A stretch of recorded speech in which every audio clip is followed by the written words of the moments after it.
Livro Jesus Cristo, Vida da Alma, Dom Columba Marmion. Capítulo 9. Vox Esponse, o louvor da Igreja. O louvor divino faz parte essencial da missão santificadora confiada por Cristo à Igreja. O santo sacrifício de que a alma participa pela comunhão sacramental constitui, como já vimos, o centro da nossa religião. Compreende no mesmo ato a recordação, a renovação e a aplicação do sacrifício do Calvário. Mas a missa por si só não substitui todos os atos religiosos que devemos fazer, embora seja a homenagem mais perfeita que possamos prestar a Deus e contenha em si a substância e virtude de todas as homenagens, não todavia homenagem única. Que mais devemos a Deus? O tributo da oração, quer pública, quer individual. Na próxima conferência, falarei da oração particular. Vejamos nesta em que consiste o tributo da oração pública. Se lerdes as epístolas de São Paulo, vereis que por diversas vezes ele nos exorta à oração pública. Que os vossos corações, escreve aos Colossenses, sob a inspiração da graça, se expandam diante de Deus em salmos, hinos e cânticos espirituais. E em outra epístola, entretende-vos em salmos, hinos e cânticos espirituais, cantando e louvando o Senhor do íntimo dos vossos corações, dando graças sempre e por todas as coisas a Deus Pai, em nome de nosso Senhor Jesus Cristo. O mesmo apóstolo, preso com seu companheiro Silas, interrompia o silêncio da noite, oferecendo a Deus, com alma alegre, louvores pelos seus suplícios, ações de graças pelas suas feridas. Este louvor divino está intimamente ligado com o santo sacrifício e vemos que nosso Senhor nos quis mostrar com o seu exemplo. Com efeito, os evangelistas dizem que Jesus, após a instituição da Eucaristia, só deixou o cenáculo depois de ter recitado o hino de louvor. A oração pública gravita em torno do sacrifício do altar. Nele encontra o seu melhor apoio e dele tira o seu maior valor aos olhos de Deus, porque ela é apresentada a Deus pela Igreja em nome do seu esposo, Pontífice Eterno, que mereceu, pelo seu sacrifício renovado, incessantemente, que toda a glória e toda a honra revertesse ao Pai na unidade do Espírito Santo. Vejamos, portanto, em que consiste esse tributo de oração oficial da Igreja e como, sendo obra tão agradável a Deus, se torna para nós uma fonte, pura e abundante, de união com Cristo e de vida eterna. O Verbo eterno, cântico divino. A encarnação associa a humanidade a esse cântico. Jesus Cristo, antes de subir ao céu, legou à Igreja sua maior riqueza, a missão de continuar a sua obra neste mundo. Como sabeis, esta obra é dupla. Para com o Pai eterno é obra de louvor, para com os homens é obra de salvação. Foi por causa de nós que o Verbo se fez carne. Não há dúvida, mas a própria obra da nossa redenção, Jesus Cristo, só a fez por amor do Pai. A Igreja recebe de Jesus esta missão. Recebe os sacramentos e o privilégio da infalibilidade para santificar os homens, mas também participa da religião de Cristo para com o Pai, a fim de continuar neste mundo os tributos de louvor que o mesmo Cristo, na sua santa humanidade, oferecia ao Pai. Nisto, como em tudo, Jesus Cristo é nosso modelo. Contemplemos um instante o Verbo encarnado. Jesus Cristo é, primeiramente, o Filho único do Pai, o Verbo eterno. Na adorável Trindade, ele é a palavra pela qual o Pai diz eternamente a si mesmo tudo o que é. É a viva expressão de todas as perfeições do Pai. A sua forma subsistente de São Paulo e o resplendor da sua glória. O Pai contempla o seu Verbo, seu Filho. Vê nele a imagem perfeita, substancial, viva de si mesmo. Tal é a glória essencial que o Pai recebe. Se Deus nada tivesse criado, se tivesse deixado tudo no estado de possibilidade, teria tido, não obstante, a sua glória essencial infinita. Palavra eterna, o Verbo é, só pelo fato de ser o que é, como que um cântico divino, cântico vivo, que entoa o louvor do Pai, exprimindo a plenitude das suas perfeições. É esse o hino infinito que ressoa sem cessar. Tomando a natureza humana, o Verbo permanece o que era, não deixa de ser o Filho único, imagem completa das perfeições do Pai. Não deixa de ser, por si mesmo, a glorificação viva do Pai. O cântico infinito, cantado desde toda a eternidade, começou a ser cantado na terra quando o Verbo encarnou. Pela encarnação, a humanidade é como que arrastada pelo Verbo nesta obra de glorificação. O Verbo encarnado prolonga na sua humanidade o cântico entoado no santuário da divindade. Nos lábios de Jesus Cristo, verdadeiro homem e verdadeiro Deus, este cântico toma uma expressão humana, tons humanos e bem assim um caráter de adoração que o Verbo igual ao Pai não lhe podia prestar como Verbo. Mas, se a expressão desse cântico é humana, a sua perfeição é inteiramente santa e o seu valor divino tem um merecimento infinito. Quem de nós poderá imaginar a sublimidade do culto que Jesus Cristo prestava ao Pai?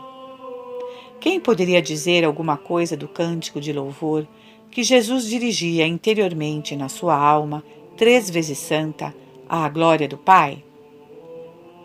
A alma de Jesus contemplava em contínua visão as perfeições divinas e desta contemplação nasciam uma religião plena e adoração perfeita. Brotava um louvor sublime. No fim da sua vida terrestre, Jesus Cristo dirige-se ao Pai. Protesta que nada fez senão glorificá-lo.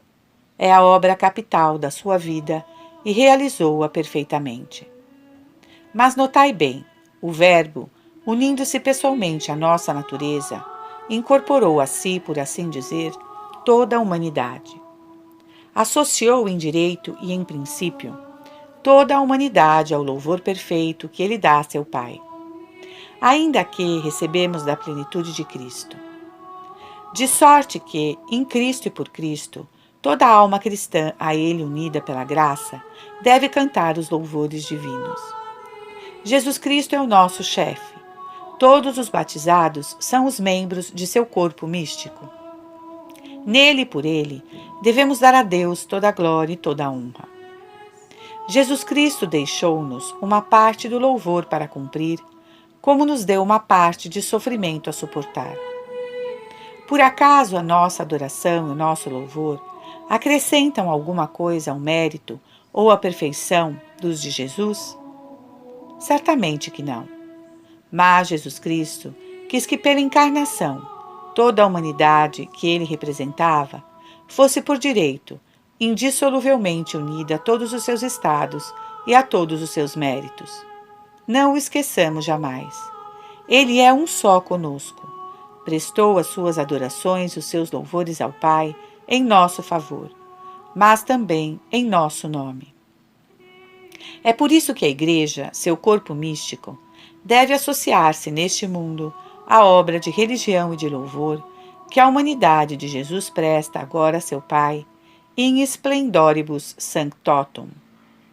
A Igreja deve oferecer, a exemplo do seu esposo, este sacrifício de louvor, como diz São Paulo, que merecem as infinitas perfeições do Pai Eterno. A Igreja é encarregada de organizar, sob a direção do Espírito Santo, o culto público do seu esposo, o uso que nele se faz dos salmos, como esses cânticos inspirados exaltam as perfeições divinas, exprimem as nossas necessidades e nos falam de Cristo. Vejamos como a Igreja, guiada pelo Espírito Santo, realiza sua missão. No centro da religião ela coloca o santo sacrifício da missa, verdadeiro sacrifício que renova a obra da nossa redenção, aplicando-lhe os seus frutos. Acompanha esta oblação com cerimônias sagradas, reguladas cuidadosamente, e que são como o protocolo da corte do Rei dos Reis. Cerca de um conjunto de leituras, cânticos, hinos, salmos, que servem de preparação ou ação de graças à imolação eucarística. Este conjunto constitui o ofício divino. Sabeis que a Igreja impõe a sua recitação como obrigação grave àqueles que Jesus Cristo, pelo sacramento da ordem, tornou oficialmente participantes do seu sacerdócio eterno. Quanto aos elementos, às fórmulas do seu louvor, a própria Igreja as compõe, tais como os hinos, pela pena dos seus doutores, que são também admiráveis santos, como Santo Ambrósio, mas tira-os sobretudo dos livros sagrados, inspirados pelo próprio Deus. São Paulo diz-nos que não sabemos como devemos orar, mas acrescenta: o Espírito Santo ora por nós. O que quer dizer que só Deus sabe como deve ser invocado. Isto é verdade quanto à oração de súplica, mas é principalmente verdade a respeito da oração de louvor e de ação de graças. Só Deus sabe como deve ser louvado. Os mais sublimes conceitos sobre Deus, saídos da nossa inteligência, são humanos. Para louvar a Deus dignamente, é necessário que o próprio Deus componha os termos desse louvor. Por isso a Igreja põe os salmos em nossos lábios como o mais perfeito louvor que podemos apresentar a Deus depois do santo sacrifício. Lede essas páginas sagradas, vereis como esses cânticos, inspirados pelo Espírito Santo, contam, proclamam, exaltam todas as perfeições divinas.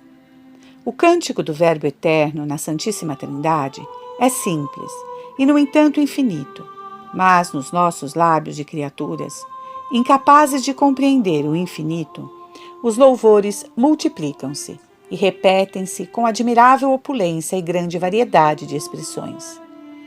Os salmos cantam o poder, a magnificência, a santidade, a justiça, a bondade, a misericórdia, a beleza de Deus.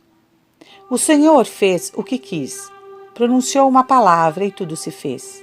Tudo criou só pela sua vontade. Ó Senhor, como o vosso nome é admirável na terra. Fizeste tudo com sabedoria.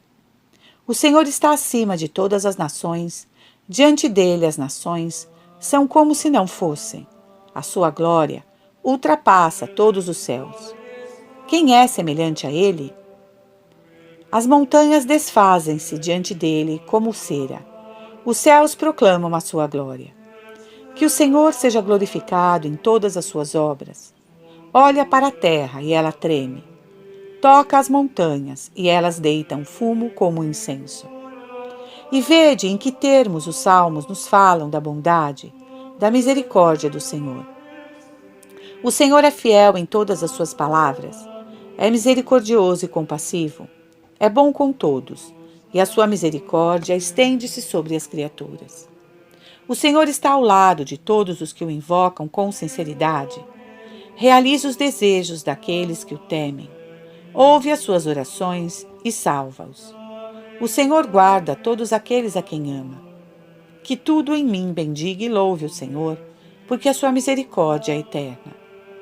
São alguns desses cantos que o Espírito Santo põe nos nossos lábios. Tenhamos gosto em nos servirmos dessas melodias inspiradas para louvar a Deus. Digamos com o salmista: quero cantar ao Senhor enquanto viver, celebrar o meu Deus até o último suspiro. A alma que ama a Deus sente com efeito necessidade de o louvar, de o bendizer, de exaltar as suas perfeições. Compraz-se nessas perfeições, quer celebrá-las como merecem. Atormenta o sentir-se incapaz de as celebrar. E é por isso que tantas vezes nos Salmos convidamos as criaturas a louvar a Deus conosco. Que os céus digam o seu poder, que as obras saídas das suas mãos manifestem a sua força. Povos, celebrai o Senhor. Nações, cantai a sua glória, pois Ele é o Senhor dos senhores. São estes, para a alma, outros tantos atos de amor perfeito, de pura benevolência, extremamente agradáveis a Deus. Os salmos, ao mesmo tempo que celebram as perfeições divinas, exprimem também, admiravelmente, os sentimentos e as necessidades das nossas almas. O salmo sabe chorar e regozijar-se, desejar e suplicar. Não há nenhuma disposição interior da nossa alma que ele não possa exprimir. A Igreja bem conhece as nossas necessidades e, por isso, como mãe atenciosa, põe nos nossos lábios todas essas aspirações tão profundas e tão ardentes de arrependimento, de confiança, de alegria, de amor, de bondade, ditadas pelo próprio Espírito Santo. Tende piedade de mim, Senhor, segundo a grandeza da vossa misericórdia, porque pequei só contra vós. A redenção que dais é abundante, por isso esperarei em vós. Senhor, vinde em meu auxílio, apressai-vos a socorrer-me, que os meus inimigos sejam confundidos e reduzidos ao silêncio. Sois a minha força e o meu refúgio. Me protegereis à sombra das vossas asas. Mesmo se eu andar no meio das trevas da morte, não temerei, pois estais comigo. Estais comigo. Que ato de confiança! Às vezes, também sentimos necessidade de dizer a Deus quanto ansiamos por Ele e que só queremos buscá-lo. Também neste caso, achamos nos Salmos a mais adequada expressão dos nossos sentimentos. Ó Senhor, vós sois a minha glória e a minha salvação. O que há no céu, ou o que possa desejar na terra, senão a vós? Sois o Deus do meu coração e a minha herança eterna. Vos amarei de todo o coração. Ó vós, que sois a minha força e meu apoio. Encherei de júbilo com a visão da vossa face, pois que eternas delícias estão em vós. Como o veado suspira pela fonte viva, assim minha alma vos deseja, ó meu Deus. Quando chegarei e aparecerei diante dos vossos olhos? Porque só ficarei satisfeito quando tiver contemplado a vossa glória. Onde encontrar tão profundas expressões para dizer a Deus os desejos ardentes das nossas almas? Enfim, os Salmos, e é o último motivo da escolha que a Igreja faz deles. Os Salmos, como todos os livros inspirados, falam-nos de Cristo. A lei, isto é, o Antigo Testamento, segundo a bela expressão de um autor dos primeiros séculos, tinha Cristo nas entranhas.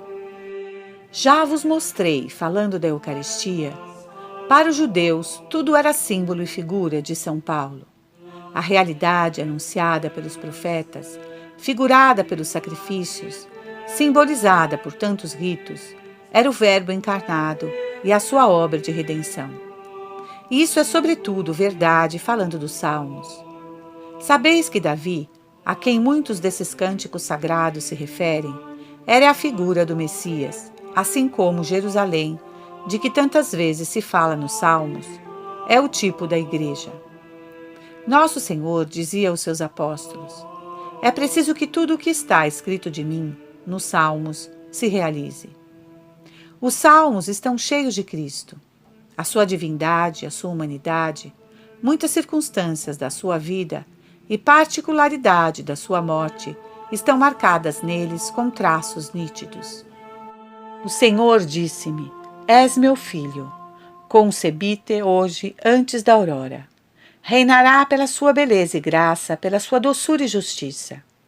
Os reis virão da Arábia o adorar e lhe oferecerão presentes. Será consagrado entre todos pela unção da alegria. Será sacerdote para a eternidade, segundo a ordem de Melquisedeque. Terá compaixão do pobre e do indigente. Libertará da opressão e da violência. Escutai nesses cantos a voz do próprio Jesus Cristo, que nos fala das suas dores e das suas humilhações. Ó meu Deus, o zelo pela vossa casa devora-me, e as injúrias dos que vos insultam recaem sobre mim. Transpassaram os meus pés e as minhas mãos, deram-me fel e vinagre, repartiram as minhas vestes e deitaram sortes sobre a minha túnica.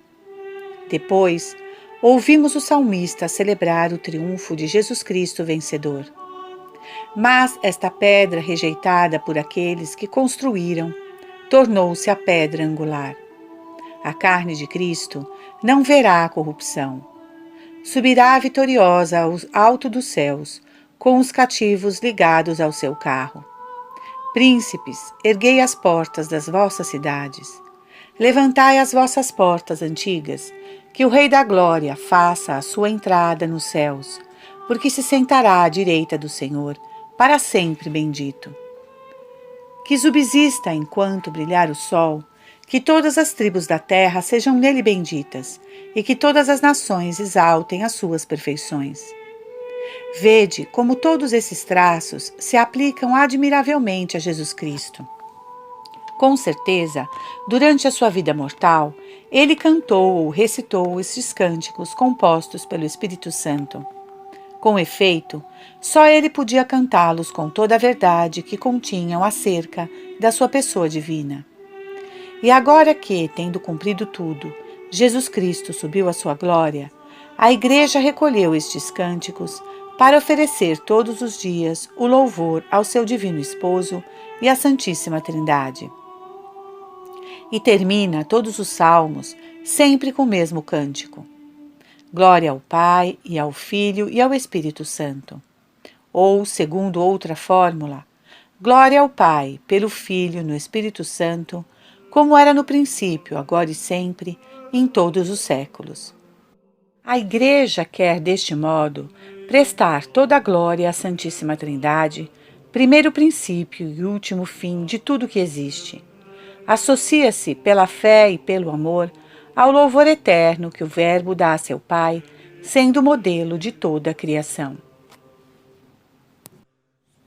Grande força de intercessão deste louvor nos lábios da esposa. Mas é em Jesus Cristo que ela se apoia. Todas as orações terminam lembrando os títulos do seu esposo.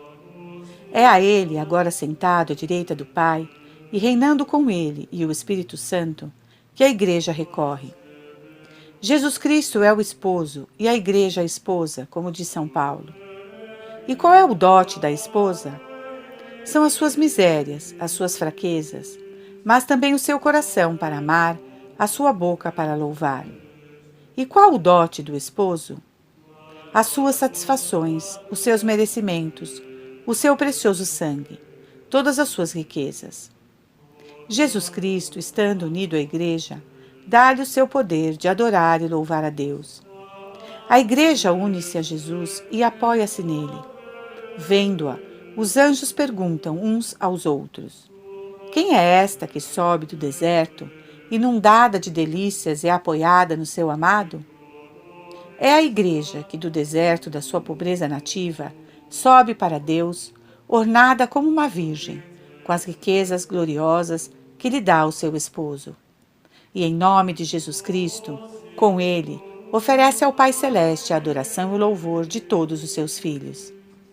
Este louvor é a voz da esposa, vox esponse, a voz que encanta o esposo. É o cântico entoado pela Igreja em união com Jesus Cristo, a quem é muito agradável, quando com fé e confiança nos unimos a ele. Vox tua dulcis. Este cântico tem mais valor aos olhos de Deus do que todas as nossas orações particulares. Vede essa esposa, orgulhosa da sua condição e da sua qualidade, certa dos direitos eternos e soberanamente adquiridos pelo seu divino esposo, penetrando livremente no santuário da divindade, onde Jesus Cristo, seu chefe e esposo, sempre vivo, ora por nós. Entre os dois há a distância do céu à terra, mas a Igreja transpõe essa distância pela fé e associa a sua voz à de Jesus Cristo. Ensino Patris. É a mesma e única oração, a oração de Jesus Cristo, unido a seu corpo místico e prestando com ele uma só e mesma homenagem à adorável Trindade. Semelhante oração poderia deixar de ser agradável a Deus, que a recebe de Jesus Cristo? Que poder não tem ela sobre o coração de Deus? Poderia tal louvor deixar de ser uma fonte de graças para a Igreja e para todos os seus filhos? É Jesus que intercede, e Jesus tem o direito de ser sempre atendido.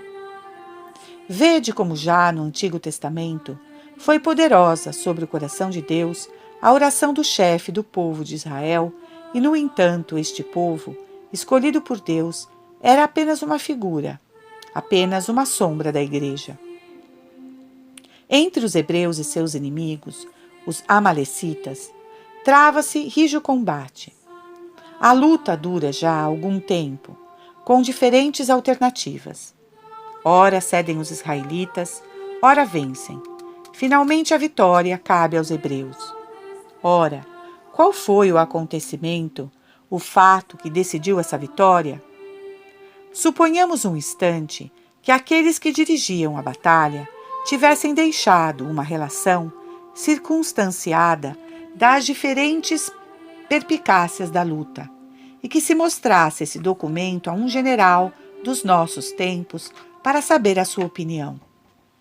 Esse general acharia que se cometeu tal erro de tática, que tal medida estratégica não foi tomada, que tal manobra foi mal feita, tal ataque mal defendido. Traria todas as razões, exceto a verdadeira. E qual é ela? A razão das diversas alternativas e do feliz êxito do combate, o próprio Deus nos dá. É que na montanha vizinha, Moisés, o chefe de Israel, orava com os braços erguidos pelo seu povo. Cada vez que Moisés, cansado, deixava cair os braços, os amalecitas venciam. Cada vez que Moisés erguia de novo as mãos suplicantes, a vitória passava para o lado dos israelitas. Por último, Arão e o companheiro sustentaram os braços de Moisés até que a vitória coube a Israel. Que cena grandiosa desse chefe, obtendo do Deus dos exércitos, pela sua prece, a vitória para o seu povo. Se por nós mesmos dessemos esta explicação, muita gente havia de sorrir de compaixão, mas deu-nos o próprio Deus, o Deus dos exércitos, aquele de quem Israel era o povo escolhido e de quem Moisés era o amigo.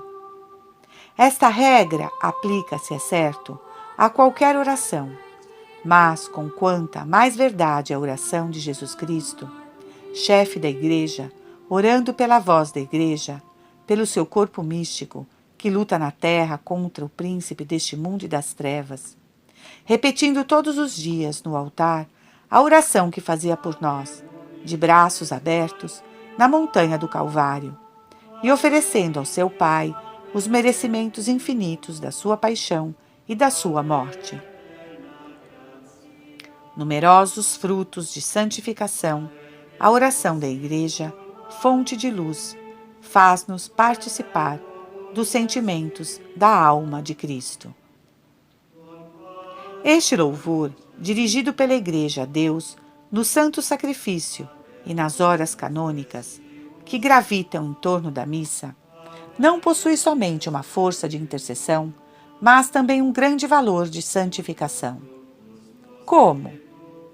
Pela disposição que a Igreja deu ao ciclo litúrgico, a oração pública torna-se para o nosso espírito uma fonte de luz, de união com os sentimentos da alma de Jesus Cristo e com os mistérios da sua vida. Com efeito, vede como a Igreja dispõe o ciclo das festas, durante as quais se apresenta diante de Deus para celebrar oficialmente o seu louvor e prestar-lhe as suas homenagens. Como sabeis, este ciclo pode dividir-se em duas sessões. Uma vai do Advento, época preparatória do Natal, até ao Pentecostes. A outra compreende a série dos domingos depois do Pentecostes.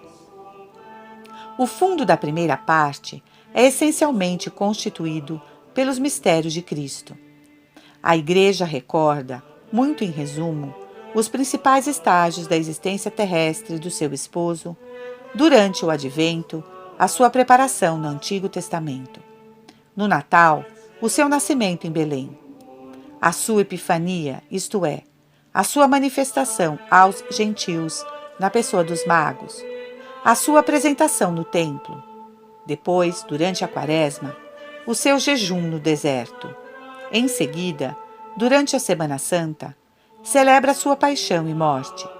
Canta a ressurreição na Páscoa, a sua ascensão, a missão do Espírito Santo aos apóstolos e a fundação da Igreja. Como uma esposa que nada ama tanto como o esposo, a Igreja desenrola diante dos seus filhos todos os acontecimentos da vida de Jesus na sua sucessão real e muitas vezes segundo uma cronologia minuciosa, como da Semana Santa ao Pentecostes. Se a nossa alma estiver pronta, esta representação será para ela uma fonte abundante de luz. Dessa viva reprodução, repetida todos os anos, tiramos um conhecimento seguro e profundo dos mistérios de Cristo. Além disso, esta representação não é uma reprodução simples e árida, mas a Igreja, pela escolha e colocação dos trechos e extratos dos livros sagrados, faz-nos penetrar nos próprios sentimentos que animam o coração de Jesus Cristo. Como? Já notastes que mesmo nos acontecimentos importantes da vida de Jesus Cristo, os evangelhos dão muitas vezes apenas uma narração puramente histórica, sem nada ou quase nada reunir dos sentimentos de que estava possuída a alma de Jesus Cristo. Por exemplo, durante a paixão, o Evangelho conta a crucifixão de Jesus. Os soldados conduziram Jesus ao Calvário, onde o crucificaram. É a simples atestação do fato, mais nada. Quem nos dirá os sentimentos que transbordavam da alma de Jesus? É certo que estamos aqui no limiar de um santuário, cuja profundeza sagrada só Deus conhece. Todavia, deveríamos querer saber algo desses sentimentos, porque este conhecimento nos aproximaria do nosso divino modelo. A Igreja, nossa mãe, vai levantar para nós uma ponta do véu.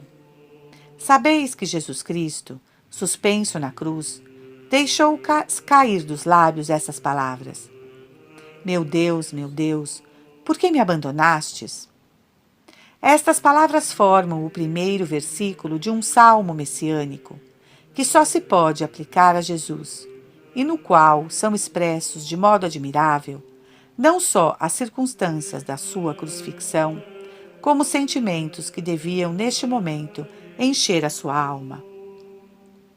Santo Agostinho diz explicitamente que Jesus Cristo na cruz recitou este salmo, que é um evangelho antecipado. Lede-o. Ouvireis nosso Senhor, acabrunhado sob os golpes da justiça divina, revelar as suas angústias, os seus sentimentos interiores. Eu sou um verme e não um homem, o opróbrio dos homens e a abjeção da plebe. Todos os que me viram escarneceram de mim. Falaram com os lábios e menearam a cabeça, dizendo: esperou no Senhor, ele que o livre. Salve-o se é que o ama. Touros furiosos me cercam. Derramei-me como água, e todos os meus ossos se desconjuntaram. O meu coração, no meio das minhas entranhas, tornou-se como cera que se derrete. Mas vós, Senhor, não afasteis de mim o vosso socorro. Esforçai-vos por me defender. Salvai-me da boca do leão. Essas palavras são uma revelação dos sentimentos do coração de Jesus na sua paixão. A Igreja bem o sabe. Guiada pelo Espírito Santo, faz-nos recitar este salmo durante a Semana Santa, a fim de fazer que as nossas almas participem dos sentimentos do coração de Cristo. O mesmo se pode dizer dos outros mistérios. Vereis a Igreja, ao passo que conta e reproduz aos olhos dos seus filhos a história do mistério, entremeá-la com esses salmos, essas profecias, esses trechos das epístolas de São Paulo, onde se notam os sentimentos de Jesus. Deste modo, a Igreja não só nos dá, todos os anos, uma representação viva, animada, da vida do seu esposo, mas faz-nos penetrar, tanto quanto é possível à criatura, na alma de Jesus Cristo, para que, prescrutando as suas disposições interiores, tenhamos parte nelas e estejamos intimamente unidos com o nosso divino chefe. Faz-nos realizar assim, com arte profunda e admirável felicidade, o preceito de São Paulo. Tende em vossos corações os mesmos sentimentos de Jesus Cristo. Não é esta a verdadeira realização da fórmula da nossa predestinação? Faz-nos também participar dos seus mistérios, caminho certo e infalível para nos assemelhar a Jesus. Mas não é tudo.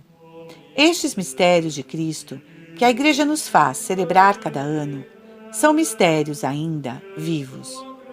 Colocai diante da representação da paixão que se desenrola em Umberamen-Gal ou em Nancy, um crente e um descrente. O descrente poderá impressionar-se com a boa organização do drama, com a boa apresentação da cena. Terá emoções estéticas. A influência sobre o crente será mais intensa. Por quê? Porque ainda que o não impressione o lado artístico da representação, as cenas que tem diante dos olhos lembraram-lhe acontecimentos que se prendem muito de perto com a sua fé. Mas até nele essa influência é produzida por uma causa exterior, o espetáculo a que assiste. A representação não tem virtude interior, intrínseca, que possa por si mesma tocar-lhe sobrenaturalmente a alma. Esse poder só pertence aos mistérios de Jesus celebrados pela Igreja, não porque contenham a graça, como os sacramentos, mas porque estes mistérios são fonte de vida para a alma. Cada mistério de Jesus Cristo não é somente um objeto de contemplação para o espírito, uma lembrança que evocamos para louvar a Deus, para lhe agradecer o que fez por nós. É mais do que isso. Cada um desses mistérios constitui para a alma que tem fé uma participação nos diversos estados do Verbo encarnado. Isto é mais que importante. Os mistérios de Cristo foram primeiramente vividos por Ele, mas para podermos também nós vivê-los em união com Ele. Como? Inspirando-nos no seu Espírito, apropriando-nos a sua virtude, para que, vivendo deles, nos assemelhemos a Jesus Cristo. É certo que Jesus agora vive glorioso no céu. A sua vida terrestre, no seu curso físico e na sua forma exterior, durou apenas 33 anos. Mas a virtude de cada um destes mistérios é infinita e permanece inesgotável. Quando os celebramos na Santa Liturgia, recebemos na medida da nossa fé as mesmas graças que se tivéssemos vivido outrora com nosso Senhor e assistido a todos os seus mistérios. O autor desses mistérios foi o Verbo encarnado.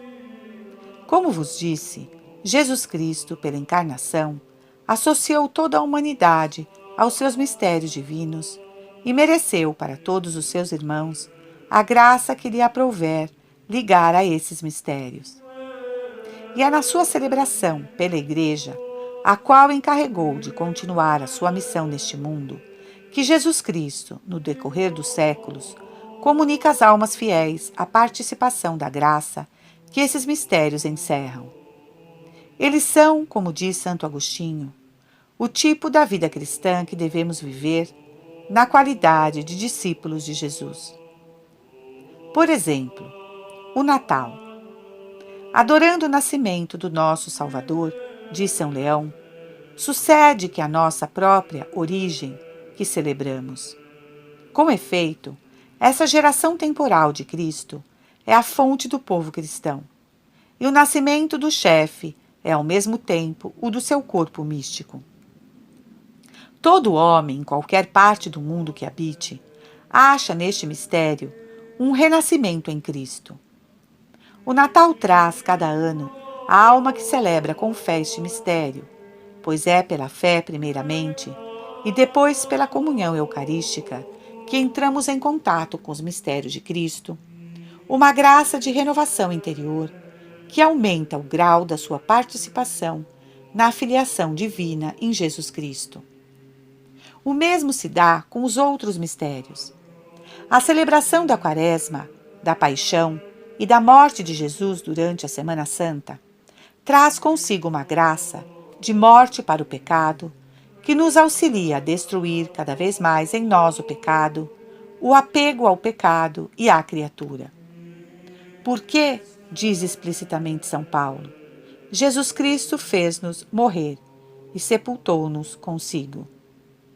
Isto em direito e em princípio para todos, mas a aplicação faz-se no decorrer dos séculos a cada alma, pela parte que toma na morte de Cristo, principalmente durante a época em que a Igreja a recorda.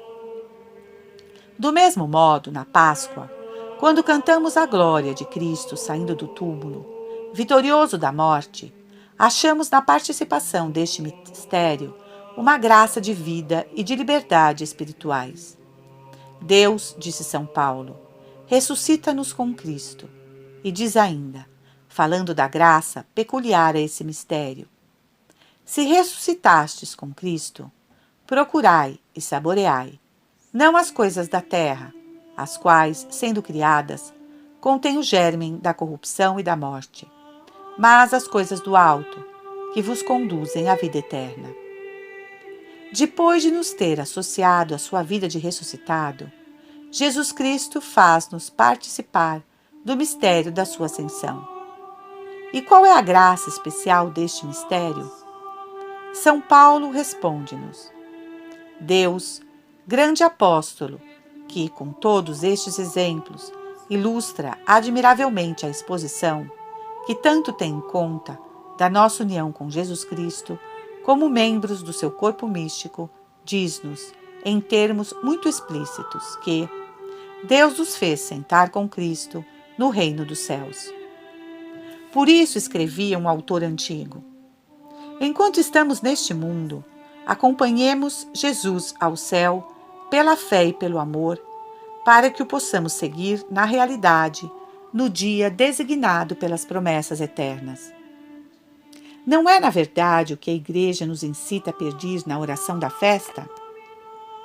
Oxalá possamos desde já habitar em espírito nesse céu, aonde cremos que subiu em corpo o Redentor, nosso chefe.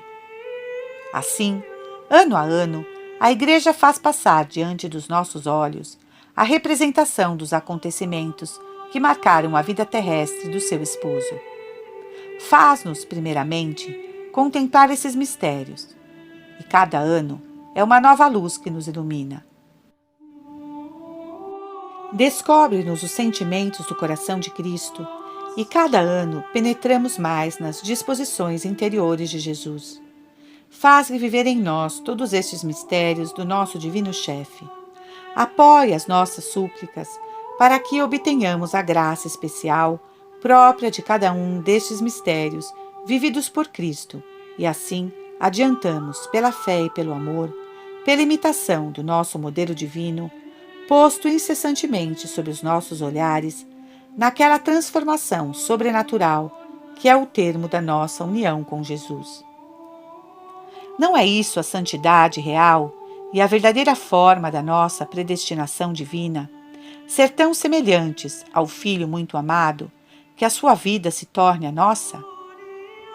Deixemo-nos, portanto, guiar pela Igreja, nossa Mãe, nesta devoção primordial, que deve fazer-nos participantes da religião de Cristo ao Pai.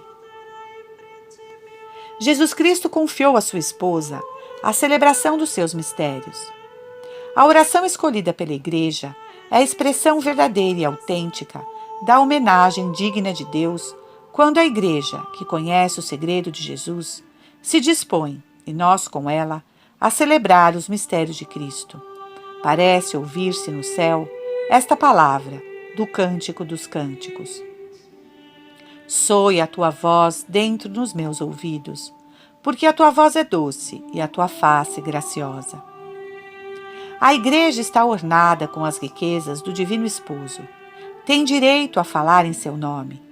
É por isso que as homenagens de adoração e louvor que põe na boca de seus filhos são extremamente agradáveis a Jesus Cristo e a seu Pai. Esta oração da Igreja constitui também um caminho seguro para nós. Não poderíamos tomar outro que nos conduzisse mais diretamente a Cristo e nos assemelhasse mais à sua vida. A Igreja leva-nos a Ele diretamente, como pela mão. Se é um ato de humildade e de obediência deixar-se guiar por ela, que tudo recebeu de Cristo, é também para nós um meio infalível de chegar a conhecer Cristo e compenetrar-nos dos seus mistérios e permanecermos unidos com Ele, por acharmos nele não somente um modelo, mas a fonte da vida eterna, que Ele fez jorrar pela abundância dos seus merecimentos. Por que e como a Igreja celebra os santos? Além dos mistérios de Jesus Cristo, a Igreja celebra também as festas dos santos. Qual o motivo que induziu a Igreja a festejar os santos? Este princípio, sempre fecundo, da união que existe desde a encarnação entre Cristo e os seus membros. Os santos são os membros gloriosos do corpo místico de Cristo. Jesus Cristo está já formado neles, atingiram a sua plenitude, e louvando-os é Cristo que se louva neles. Louva-me, dizia Jesus Cristo a Santa Matilde, porque eu sou a coroa de todos os santos. E a santa religiosa via toda a beleza dos bem-aventurados alimentar-se no sangue de Cristo, brilhar com as virtudes por ele praticadas, e, correspondendo ao apelo divino, louvava com todas as suas forças a ditosa e adorabilíssima Trindade, por se dignar ser para os santos um diadema e dignidade admirável. Como sabeis, é à Santíssima Trindade que a Igreja oferece os seus louvores, festejando os santos. Cada santo é uma manifestação de Cristo. Tem em si os traços do divino modelo, mas de modo especial e distinto é um fruto da graça de Cristo, e é para a glória desta graça que a Igreja se compraz em exaltar os seus filhos triunfantes. É essa a forma de piedade da Igreja para com os santos. A complacência. Ela orgulha-se daquelas legiões de bem-aventurados, frutos da sua união com Cristo, e que fazem parte, no esplendor dos céus, do reino do seu esposo. Celebra neles a Cristo. Senhor, quão admirável é o vosso nome, pois coroastes o vosso santo com honra e glória. Renova neles a lembrança da alegria que lhes encheu as almas, quando penetraram nos céus. Entrai, bom e fiel servo, na alegria do vosso Senhor. Vinde, esposa de Cristo, receber a coroa que o Senhor vos preparou desde toda a eternidade. Exalta as virtudes e os méritos dos seus apóstolos, dos seus mártires, dos seus pontífices, dos seus confessores, das suas virgens. Regozija-se com a sua glória, propõe os seus exemplos, quando não a imitação, ao menos ao louvor dos seus irmãos deste mundo. E depois de os ter louvado, recomenda-se aos seus sufrágios. Acaso derroga com isso o poder infinito de Jesus Cristo, sem o qual nada podemos fazer? Por certo que não. Jesus Cristo ouve de bom grado os santos, que são os príncipes da sua corte celeste, e dá-nos por intermédio deles as graças que solicitamos, não para diminuir a sua ação, mas para alargar. Assim estabelece uma corrente sobrenatural de permuta entre todos os membros do seu corpo místico. Enfim, não podendo festejá-los, todos em particular, a Igreja os reúne, ao fim do ciclo litúrgico, numa festa solene, a festa de todos os santos, onde esgota, por assim dizer, os seus louvores mais triunfantes. Transportando-nos ao céu, segundo o apóstolo São João, ela mostra-nos essa porção gloriosa do reino do seu esposo, as legiões de bem-aventurados, a multidão de santos que ninguém pode contar. Em pé, diante do trono de Deus, vestidos de branco, com palmas nas mãos, e clamando em alta voz: Glória a Deus, glória ao Cordeiro imolado por nós, que com seu sangue nos remiu de toda a tribo, língua, povo e nação. Esta visão gloriosa faz estremecer de júbilo a Igreja, levando-a a interpelar deste modo os seus filhos triunfantes. Bendizei ao Senhor, vós todos seus eleitos. Passai dias felizes e cantai os seus louvores, porque cantar é o quinhão de todos os seus santos, dos filhos de Israel, povo que compõe a sua corte. Esta é a glória reservada a todos os seus santos. Nós também somos chamados a participar deste triunfo, a formar a corte de Jesus Cristo in splendoribus sanctorum, a participar, ensino patris, da glória do Filho, depois de termos tomado parte nos seus mistérios neste mundo. Preparemo-nos para este louvor dos céus, onde ressoa um eterno aleluia, associando-nos o mais possível neste mundo com grande fé e amor ardente à oração da Igreja, esposa de Cristo e nossa Mãe.